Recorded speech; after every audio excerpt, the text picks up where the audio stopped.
So what is up mga ka-tech shop? So for today's video mga ka-tech shop, natin giayo nga iPhone X LCD and battery replacement. So customer decided nga ilisa na lang ang LCD ani ang iPhone X. Although murag okay pa man jud kayo. I'm not sure nga nung iya jung pailisa no. What? And main reason niya is katong camera. Kay blurred ko no kay nalihan sa LCD hugaw siguro. Anyway, may gusto sa customer sa atong giilisan niya ilisan sa nato ang battery. Ang main topic nato for today mga ka-tech shop is katong about sa niaging election. So congratulations di ay sa One Mandaue ni Mayor Jongki Uwano ug ni Congressman Lollipop Uwano. So usa ta sa ni suporta sa ilang grupo, no? And majority sa ilang members nakadaog gyud sa election mga ka-tech shop. So as a supporter, siyempre malipay gyud ta mga ka-tech shop. And then nagatong mga supporter sa Pikas nag-uol pod unya naglagot pod nganong napildi sila, di ba? Ana man ginang election, pabor-pabor man gina. Yang mo decision jud na mga ka-tech shop, mga katawhan man gyud. Nice. Ang katawhan na nangita na og bag-ong leader kay siyempre ang Pikas 18 na taon ka tuig nagserbisyo as a mayor. What?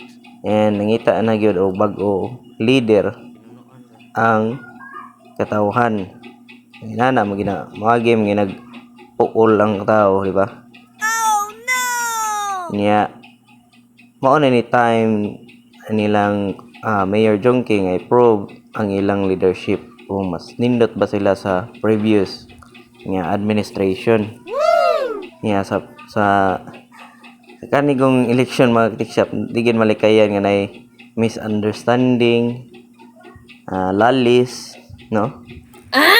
Niya unta inumduman lang gid sa mga tao ba nga kaning election mulabay ra. Niya di unta maguba ang ilang pagsilinganay o pag amiguhay. Nice. Ang kanang politiko in taon nga nanagan wala kay ila taon ninyo. So ayaw mo palabis inyong gibati, diba? Niya kana sang misunderstanding ba nga kanang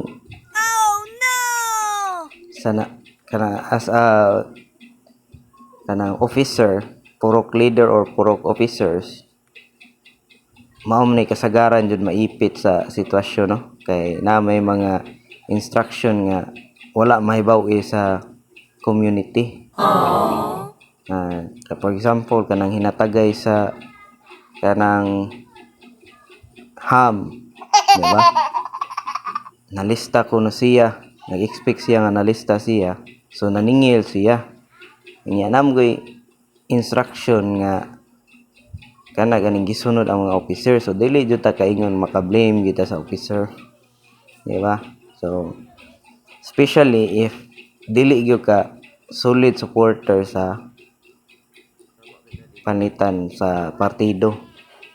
Nya ikaw dili ka kibaw ka mismo, dili ka solid, nya maningil ka sa imong bahin, di ba? Nahugag katawan na nya, ikaw pinakasayo kayo naningil, katawanan kay kastanan na. And another situation mga ka-tech shop, no? Kana ganing sa group chat na kay makaila nga nagsigig promote sad sa ilang gisuportahan nga partido. Nga ang Pikas sad imong amigo naghilom-hilom ra. So karon kay nakadaog man ang Pikas partido, di ni post o kausa sa group chat ang katong naghilom-hilom ra.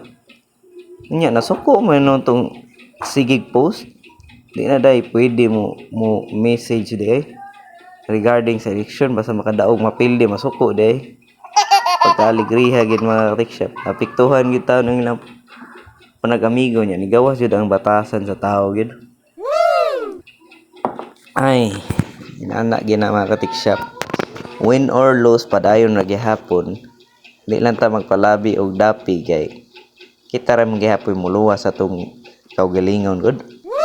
Kita rin magbayad sa tong mga bills sa tong mga sudan magpalit. Kana ilang ipanghatag kadiyot ram kina dali ra kay na uton taon. Oh no! So mao to mga tech shop no. Control na ta sa tong emotions during election. Let's go.